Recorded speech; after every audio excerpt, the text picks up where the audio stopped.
In order to lift heavy and run fast at the same time, there's 5 key rules that we need to follow.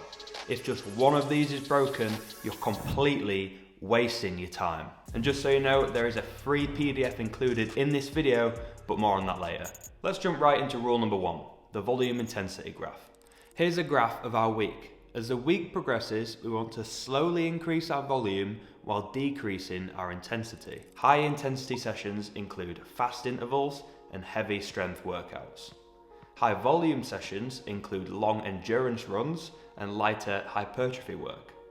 The inversion of these two systems over the week is what allows one to recover while the other works a little harder.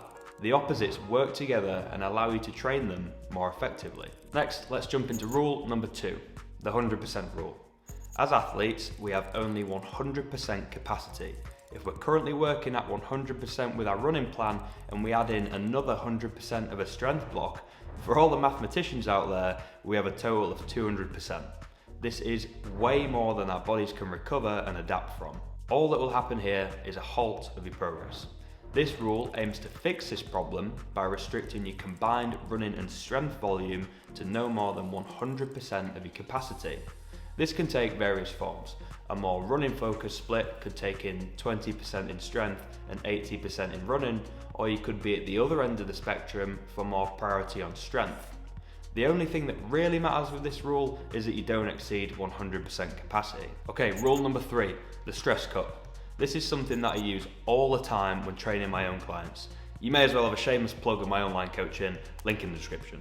The stress cup derives from one of my favourite training quotes. Stress is stress, it all fills the same cup.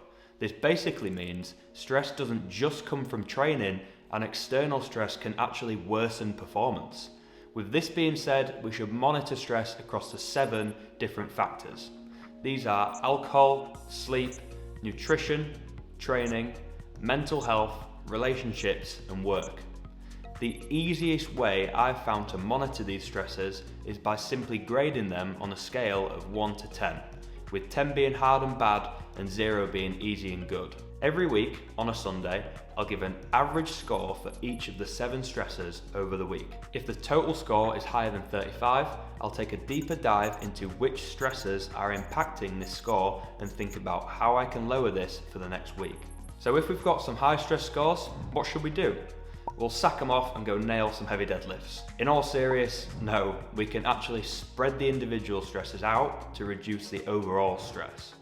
Let's give a quick example. Say you have a rough night and sink 15 pints.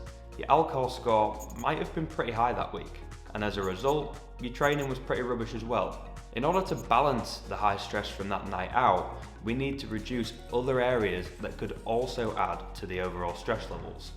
We could do this by taking our training volume down by a notch for the next couple of days. Your body needs rest and recovery to grow, so we use this rule to make sure it's a priority. Seriously, don't overlook this stuff. Okay, so some more about this guide. Once you've watched the video and you understand the 5 key rules, you can then use the guide in the description to help put your own hybrid plan together. And while you're there, bump the like button if you found this useful so far. Moving on to rule number 4, starting low. With this rule, we're trying to find out how much training volume we can effectively recover from before it gets too much. We should use a low volume initially when first developing a plan and aim to slowly increase this volume as time goes on. This will help us find our breaking point and also allow us to make great progress while we're on the way there. So how do we know we've reached the breaking point? Symptoms include systematic fatigue, general tiredness, and decreased performance. When we hit this point, we want to scale back the volume slightly just until we stop getting those negative symptoms.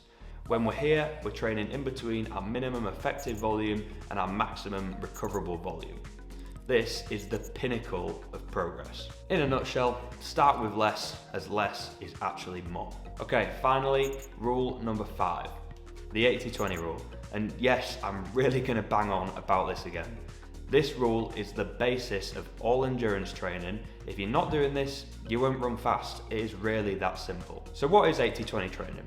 Simply put, 80% of our training should be done at low intensity, or in other words, zone 2. The other 20 is used for fast-paced interval effort. This polarized style of training allows us to make the most effective progress when it comes to endurance sports. To use polarized training, you need to know a few important things, so go watch this video next for a simple explanation. Remember to pick up the free PDF in the description and bump that like button before you watch that video. I'll see you in the next one.